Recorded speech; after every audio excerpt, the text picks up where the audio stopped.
honor being here. I want to thank Mr. Brian Taylor back there. I met him at an EOF event in December of last year. We met, we connected, I spoke on this very same topic to a group of professionals and students as well. Just speaking from my own experiences, and again, I just want to thank you for this opportunity to come and impact you guys, give you some information, hopefully that you can apply starting today, that will help you throughout your college journey in life and beyond. Just to give a little background on myself, I come from down by Atlantic City, so I'm not really from the area. My fiance went to school close to here in Bloomfield, and I went to 5 different colleges. 5. 5, so I wasn't an EOF student.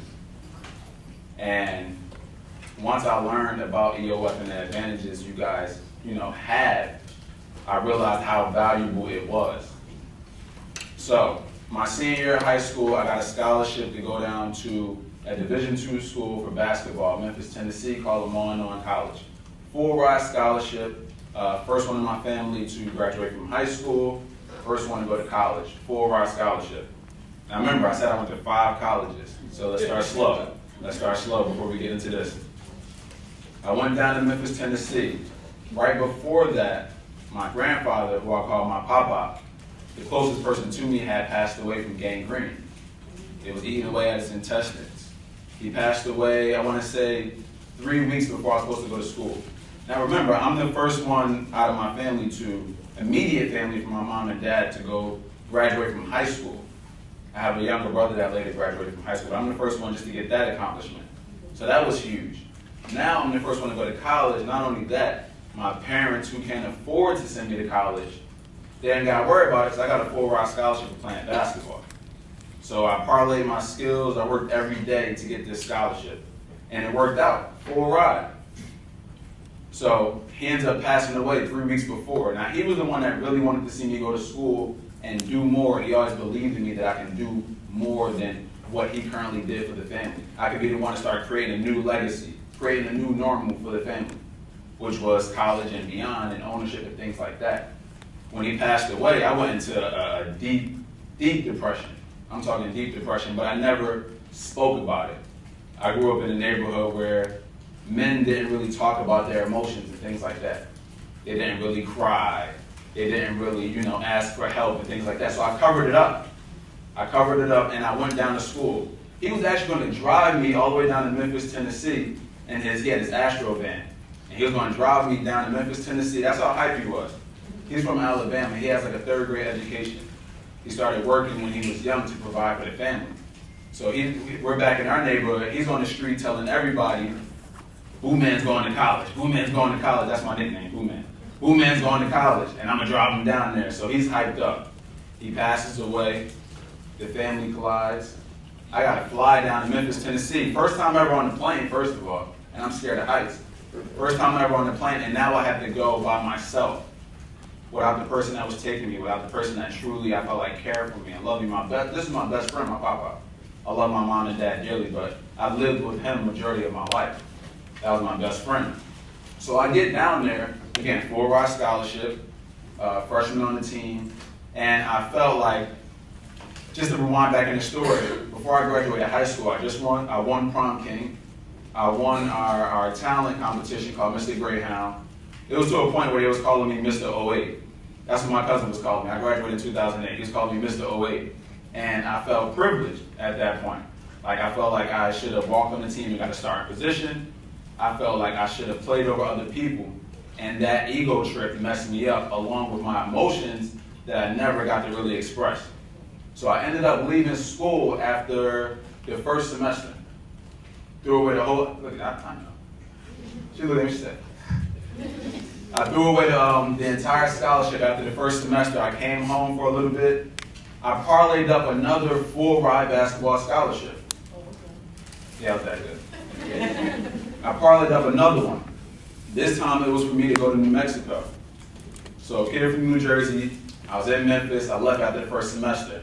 After that, went all the way to New Mexico to a military institute, but it's a Division I school. I stayed there for a year, played well and everything like that, left. I didn't come back after the summer. still emotionally erect, still erect. So now I'm trying to work on another scholarship. Right now, at this point, all I know is basketball.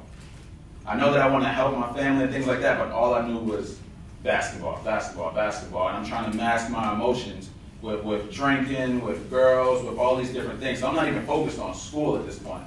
It's just basketball and trying to get this money. Ended up going to a different school. This time I come home for a little bit, start going to the community college. I'm there for a little bit. I'm not really feeling it. I'm not paying attention. Like, I'm starting to feel like school just isn't for me. So after that, I leave that school, ended up parlaying almost another scholarship, but me and the coach bumped heads. I was in Caldwell, New Jersey, which I believe isn't too far from here, right? It's not too far from here, right? That's where like all of my other closest friends are, from Caldwell. So I went there. Was supposed to be on the team, me and the coach bumped heads. I left. I had a real problem with like authority and things like that. I don't know what it was, but I was just leaving places like I had it like that. Like I was LeBron James' son. But I left, ended up coming back home, and this time I'm in like a deep, deep depression. Ended up going back to the community college. My girlfriend, who's my fiance now, she talked me into going back to school, at least to get this associate's degree. Because by this time I done wasted so many years. All of my friends that I graduated with, or the ones that went to school, they already got their 4-year degrees. I'm burning time. They're jumping into their careers, they're interns, and now I'm starting to feel stupid. Like I'm just wasting time. So I come back, I play basketball there, I end up graduating, getting my associate's degree in communication from there, and moving forward to Rowan University now. So after all this happens, I'm like, look, I gotta start working. You know, I've been out of school at this time almost 5-6 years now, you know, since high school. I gotta start making some money. I got a car payment due, I got rent due, we're moving on our own. I can't afford to continue to play basketball for free. So I forfeit all of my NCAA eligibility to go to Vegas for some overseas tryouts, which I do great at. I do great. I kill the camps, the scouts are there, everything is good. I'm looking for emails and stuff on the way back, and I get nothing. I guess they didn't want a guard that was 5'11", that was killing it. I was doing amazing. I got one offer, an agent reached out to me, I talked to the agent, we were set up, I believe I was going to London, set up to go to London. Come to find out, the agent was just trying to scam me out of money, he didn't want me. He wanted me to send him $2,000 to set everything up for my apartment over there, my car, and all these different things. Thank God that I had some friends that are already playing professional basketball. So when the contract came to me, I'm like, hey, can y'all look over this? Can y'all, see what this is? And then they told me, they was like, everything's legit till it gets to this stage. And then I'm crushed now. Now I'm crushed because now the hoop dream is over. I already feel like I'm way behind because all I have is my associate's degree. All of my friends are in their careers, they're making money, they're traveling the country, all these things. And I'm like, I'm broke. My degree ain't worth nothing. Like, I don't know what's going on. So I'm in a really deep depression. Then on top of that, I find out when I moved back in with my mother that we're being evicted from our home. So this is something else I didn't know. She told me a week before we got evicted that we were being evicted. Now in the neighborhood where I'm at, that's really embarrassing. So not only am I back home with no money, nothing to give her, but now we're getting evicted on top of that. So I remember the day we got evicted. Well, not got evicted, but the day we were moving out, packing up. So you got to think it's my mom in the house. My dad lives separate. He's married somewhere else. My mom, my grandmother was living with us. My other papa, her dad was living with us. My 3 cousins was living with us because their mom died. Plus my younger brother, plus me. So she's taking care of the whole household off of like one income. And I guess it got to a point where she didn't let nobody know that she was just backed up on rent. So it was like, you gotta tell us, so if not, they're coming to get us up out of the house anyway. So she built the strength and the courage to let us know that we were being evicted. And at this point, I'm like crushed. Everything is just, it's too much on me right now. It's too much on me. And I'm feeling the pressure. Now I'm having these really negative thoughts. Like negative thoughts of hurting myself, suicidal thoughts, all these different things. I'm like, yo, this is just like, why am I even here? Anxiety attack after anxiety attack after anxiety attack. I'm talking bad. Like, emergency room bed. So, going back to the day that we had to move out of that house, we're packing up the U-Haul and everything, me and my brother, we got all these boxes, we're trying to figure out who's gonna go where. Like, where's my mom gonna go? Where's the kids going? Where am I going? I lucked up, I was able to go with my fiance now, her mother opened her doors open to me. That was a blessing. But now I'm trying to figure out, all right, where's my younger brother going? Where's my cousins going? So we're trying to figure all this out. At the same time, we're moving now, so it's a lot of tension and frustration.